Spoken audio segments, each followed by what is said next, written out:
Hello and welcome to 28 Years Without Avatar. I'm your host, JC. I haven't seen Avatar. I know, it's crazy. I don't know why I haven't, but we're changing that one episode at a time. And this time around, we're talking about episode 4, The Warriors of Kyoshi.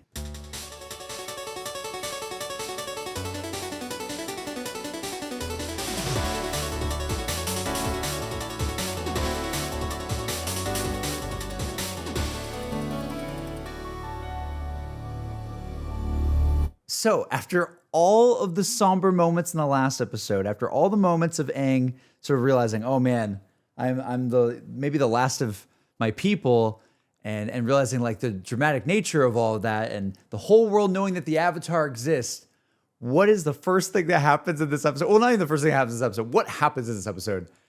Aang lets it get to his head a little bit. Like literally immediately, day one, he's like, you know what? It feels kind of cool that everybody knows who I am. It feels kind of great. Oh man, look at this. I want Katara's attention a lot. I really want her attention. I want her to look my way. But look, all these people they're looking my way even more. And I'm gonna be sassy and be like kind of narcissistic this episode. And it was wild. This episode was crazy. There's a lot of things that I didn't think would happen so quickly. Like for one, just having Zuko already find the group again, literally one episode later.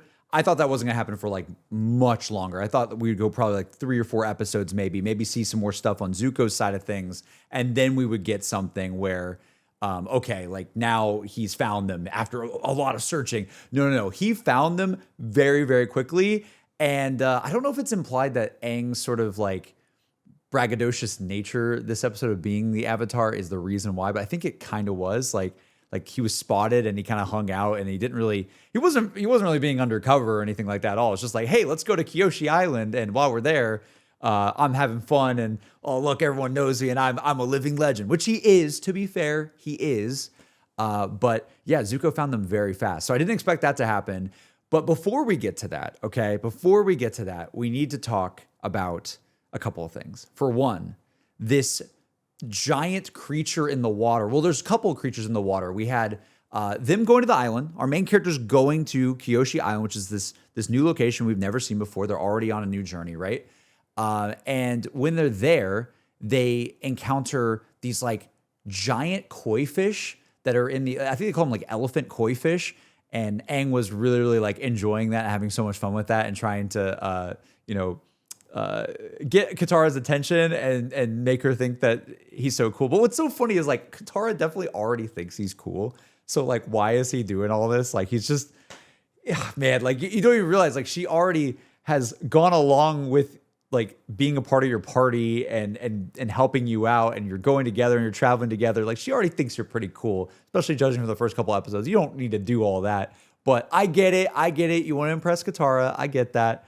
But yeah, Aang is trying to hang out with these giant koi fish and surfing them essentially. And not only that, there's just like this massive presence in the water, right? Called unagi. I think that's what it's called. Like this giant, like, I won't say like Lovecraftian, but more like a Loch Ness monster sort of serpent snake thing that's just like in the water, and it's just terrifying, right? So there's that too. They're having to deal with that and escaping that. And of course, Aang, he thought that he could handle it. He thought he could handle being out there, and he was kind of being braggadocious. And then once the real sea serpent showed up, that's when it all kind of like went crazy. And then Zuko ended up coming there too, and all that sort of stuff. But the other thing this episode did is, oh my God, Sokka. I don't know what it is with the boys in this episode, but the lads were just, oh my God, they both just had such a big head this episode. You had Aang, granted, he is the Avatar. I understand that. That's awesome. And it's exciting. And, that also comes with a lot of weight to it. And maybe that's partly why he is that way this episode, is because the last episode was so heavy that he's sort of off-putting some of that heaviness and just like trying to enjoy things a little bit more. Maybe. Not sure. But then Sokka also on the other end is being a bit of a misogynist this episode. Sokka is it starts out where he's like, Katara's like fixing my clothes right now, like knitting right now. and that's a girl thing. And then same thing when he gets to the island, Sokka encounters, the party does, this group of girls called the Kyoshi Warriors.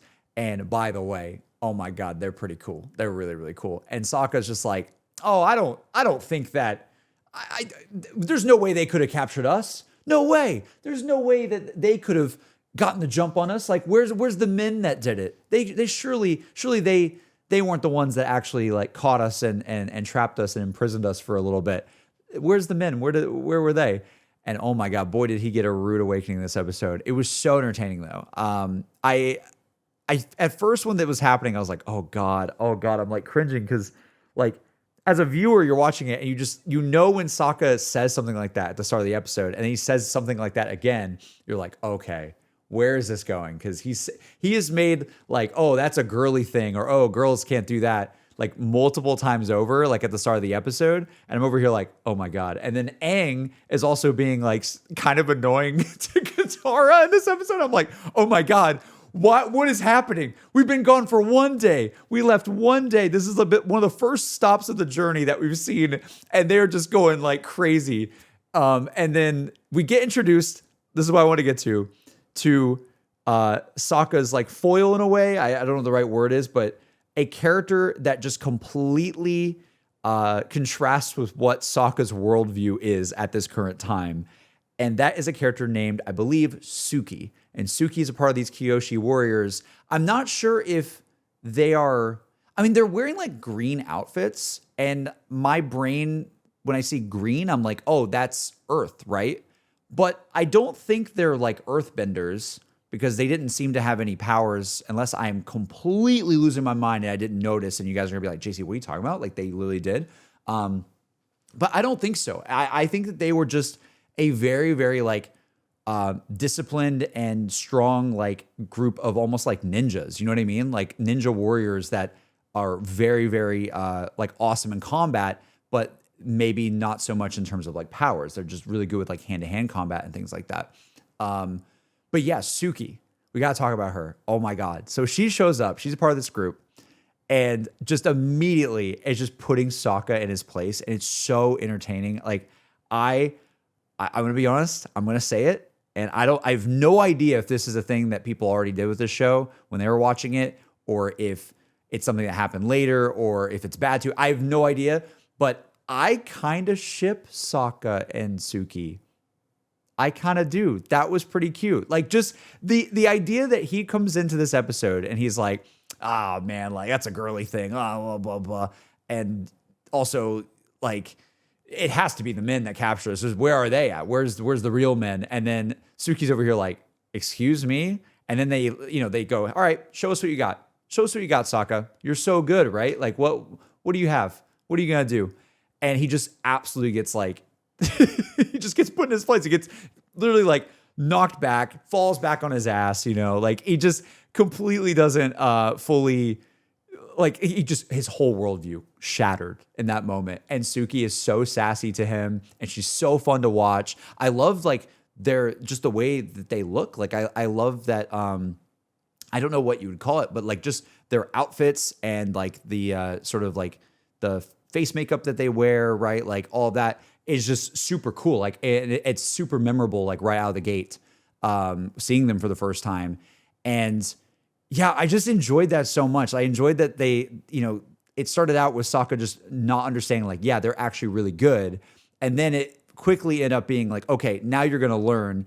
And Sokka actually offering, or not offering, but Sokka apologizing and being like, okay, no, actually, I'm sorry, I effed up. Can you train me? Like, I actually think you're really good.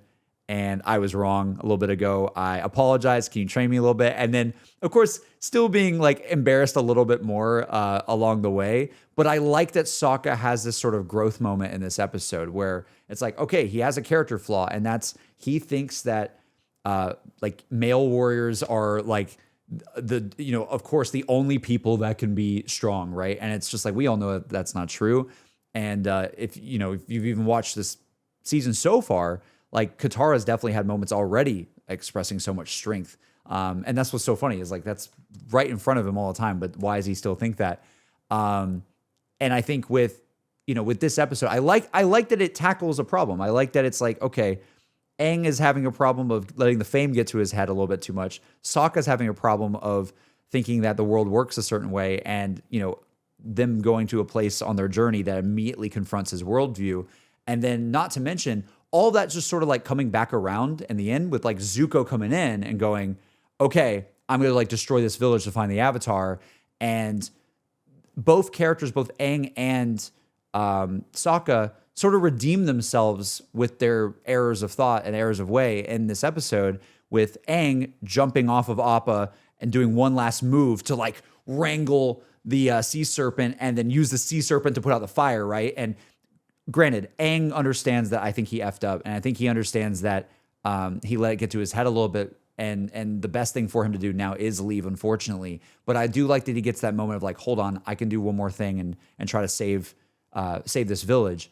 And then Sokka, on the other hand, actually being able to help defend with the Warriors and helping them when they were like under attack, and him getting like some moments to shine too. Like I like that it wasn't just like, okay, Sokka doesn't know what he's doing and he can't fight at all, and only the Warriors in this episode can fight, and Sokka just is silly and can't do anything. I like that in this episode he was wrong. He learned, he trained with them, and he actually ended up helping them too in the end. Like I like that all of that happened in this one, and I think that made me like Sokka and Suki as like a ship or something, because I was like, oh, that was actually well done. I like that he immediately apologized and kind of helped out, and you can tell that there's a little bit more respect between them now. And I was like, I like that. I really, really like that. And Suki's just so cool. Oh my God, why is she so cool? What the heck? Like, she might be my favorite character they've introduced in the show so far. Like, am I crazy for that? Like, I might have a new favorite character. Like, put Suki up to the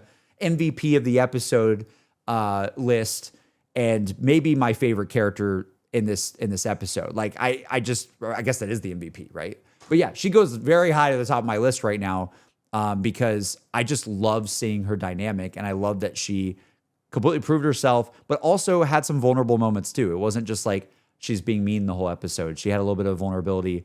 And I think that was cool. I like that a lot. I like Suki. I hope we see more of her. I hope it's not just like, bye Suki, you were like a one-off character for this episode, and later on we never see you again. Like, I really hope that something there comes back and we see the characters sort of, I don't know, like maybe find their way back to the village, or maybe the Warriors finding their way to them. It's probably gonna be that, actually, more than anything, just because I don't know if they're going to be coming back to that village anytime soon, because it's kind of destroyed. But yeah, something to note too, other than all the stuff that I like about this episode, and I like the Suki moment, and I like Sokka and Aang, effing up and sort of realizing their mistakes. That was nice. And again, having Aang apologize to Katara, I think that was good. I like that. I think that felt right. I felt bad for Katara. I was like, oh my gosh, she has to deal with both of them. Jesus. But I want to talk about one other thing too that was kind of interesting. This village, right, or this island, I guess, whatever it is, this area, they had a statue of a previous Avatar. And again, another thing that this show has been doing that's been surprising me is that they, even though, like, especially this one, it's like, okay, conflict of the week a little bit with Zuko coming in here and us trying to avoid him and hopefully save this village or try to defend the village the best we can before we have to leave to save it. It's like they keep on introducing like more and more lore about previous avatars. Like, it's not something where they've only done it like once and then they let it go. It's like, it feels like every episode we're finding out more about previous avatars and previous cycles or whatever. And in this case, I believe it was an Earth avatar that they were talking about. I assume. I think they said that, and if not, that's what my assumption is.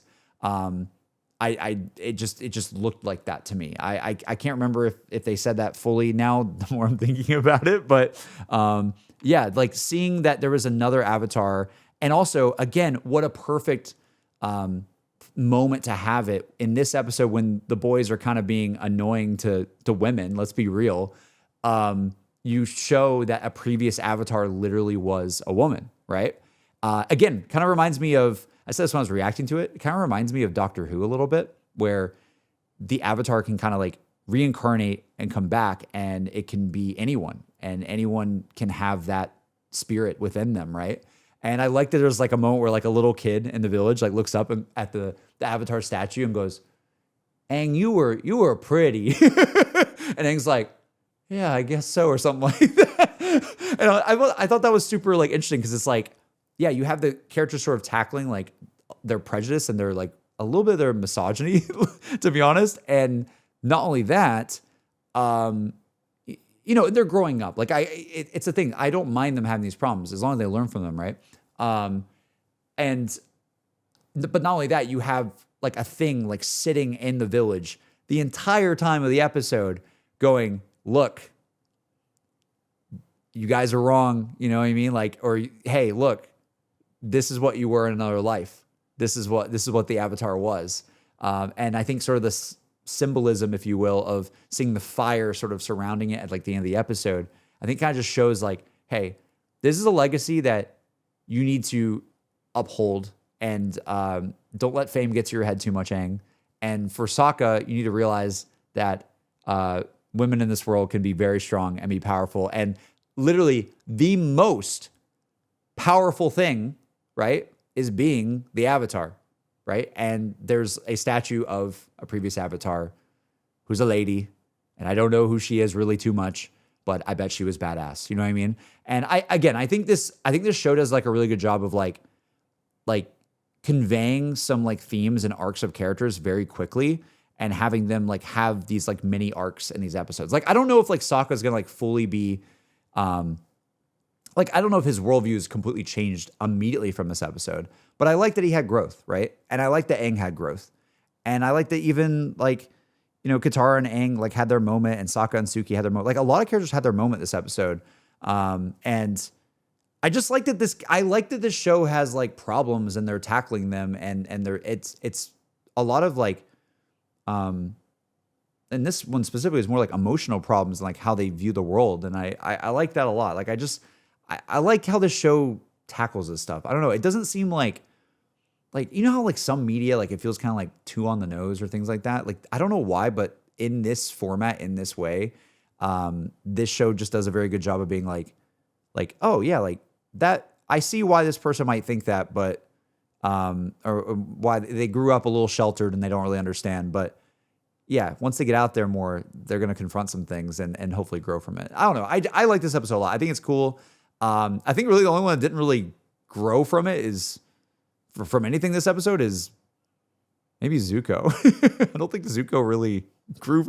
He was just like, oh my God, we gotta go. I gotta say though, I love again the unique ways that they keep showing different powers of characters. Like having Katara do this sort of like, oh, bring the water right out of Aang's lungs. That was cool. Having Zuko, this is my point, in the very beginning of the episode, like breathing in and out, and like the fire of the candles, like emitting stronger and going lower. That was a cool detail too. Like, granted, that could literally just be how a candle works, right? But I think it was showing that like he was kind of breathing the intensity of that force in the room. I was like, that's a cool detail. I like that there's always something like that. There's always some unique thing that I didn't expect one of the, bending powers to do. And there's just always something new. It's always something new. Katara like saving Aang too, and like not just the water out of his lungs, but like pushing him back right in the water. That was cool. Yeah, it was cool. It was very cool. But I think the MVP of the show this week, once again, goes to Suki. I'm just going to say, I don't know if that's like a cold take. I don't know if everyone feels that way. I'm not sure.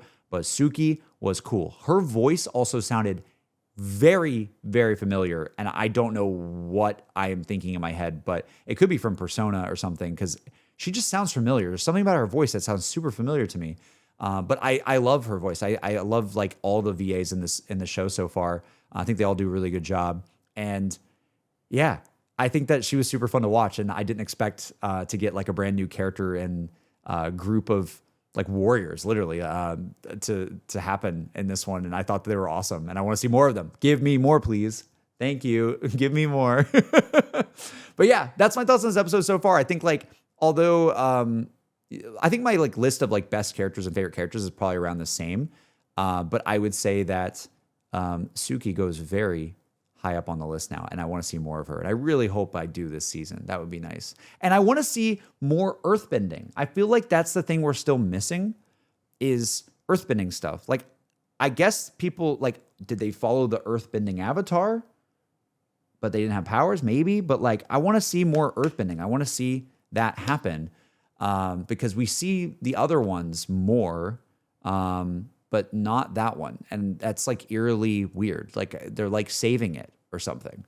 Or they did it this episode and I didn't even catch it because I was too focused on who the heck Suki is and why are they so powerful. But I swear they didn't use any powers. They were just, like, using these, like, fans and stuff and just being, like, kind of ninjas. I don't know. Anyway, what do you think about the episode? Comment down below. Let me know if you're enjoying it. Tell me what you think about my thoughts. Once again, I'll just let you guys know that we are doing reactions every Monday that you can sync up on your own with me on Patreon.